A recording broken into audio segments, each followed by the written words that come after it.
बघा मित्रांनो, संयुक्त गटबाव पूर्व परीक्षा 2021 मध्ये येऊन गेलेला हा प्रश्न आहे. क्रमागत नैसर्गिक संख्येची बेरीजच काढायची होती. आणखी जे काही रिसेंटली चंद्रपूर जिल्हा पोलीस भरती झाली 2026 ची, त्यामध्ये पण हा प्रश्न पाहायला मिळाला. सेम त्याच कॅटेगरीतला होता. आधी या प्रश्नाला बघू आपण. एक भक्त मंदिरात दर्शनासाठी गेला असता त्याने प्रत्येक पायरीवर पायरीच्या क्रमांक एवढी फुले ठेवली. देवाला 9 फुले वाहली, तरी त्याच्याकडे 17 फुले शिल्लक राहिली. जर मंदिराला 24 पायऱ्यांची संख्या असेल तर सुरुवातीला भक्ताकडे एकूण किती फुलांची संख्या होती असं विचारलं. बघा, पहिल्या क्रमांकाच्या पायरीवर चढेल तर 1 फुल ठेवणार, दुसऱ्या क्रमांकाच्या पायरीवर चढला तर 2 फुलं, तिसऱ्या क्रमांकाच्या पायरीवर चढलं तर 3 फुलं. का असं?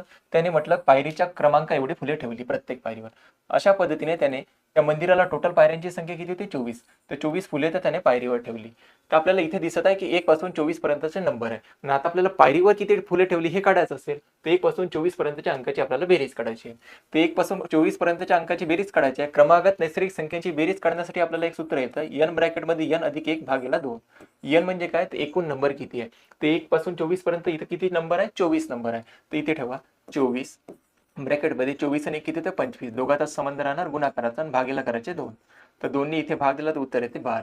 तर 12 गुणिला 25 करायचे. तर 25 दोन्ही 50, हातचे आले 5, 25 एका 25, 25 आणि 5 300. म्हणजे टोटल पायऱ्यांवर जे काही फुलं ठेवली ते किती आहेत? 300. परंतु त्याने विचारलं एकूण किती फुले नेली होती. तर देवाला 9 फुले वाहली, तरी त्याच्याकडे 17 फुले शिल्लक राहिली. 17 आणि 9 किती होतात? 26. म्हणजे 26 फुले आणखी होते त्याच्याकडे. तर टोटल एकूण फुलांची संख्या किती होती त्याच्याकडे? तर 326. तर 326 या प्रश्नाचं करेक्ट उत्तर होतं.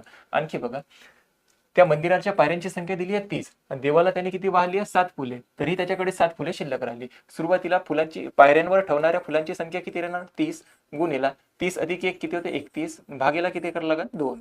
तर 2 ने इथे भाग दिला तर उत्तर किती येणार? 15. तर 15 एका 15, हातचाला 1, 15 त्रिक 45, 45 आणि 1 किती होतात? 46. तर 465 फुले त्याने पायरीवर ठेवली असेल, परंतु 7 देवाला वाहली तरी 7 फुलं शिल्लक राहिली. 7 आणि 7 किती? 14. 14 याच्यामध्ये आणखी प्लस करून टाका. 5 आणि 4 किती होतात? 9. 6 आणि 1 7, 4.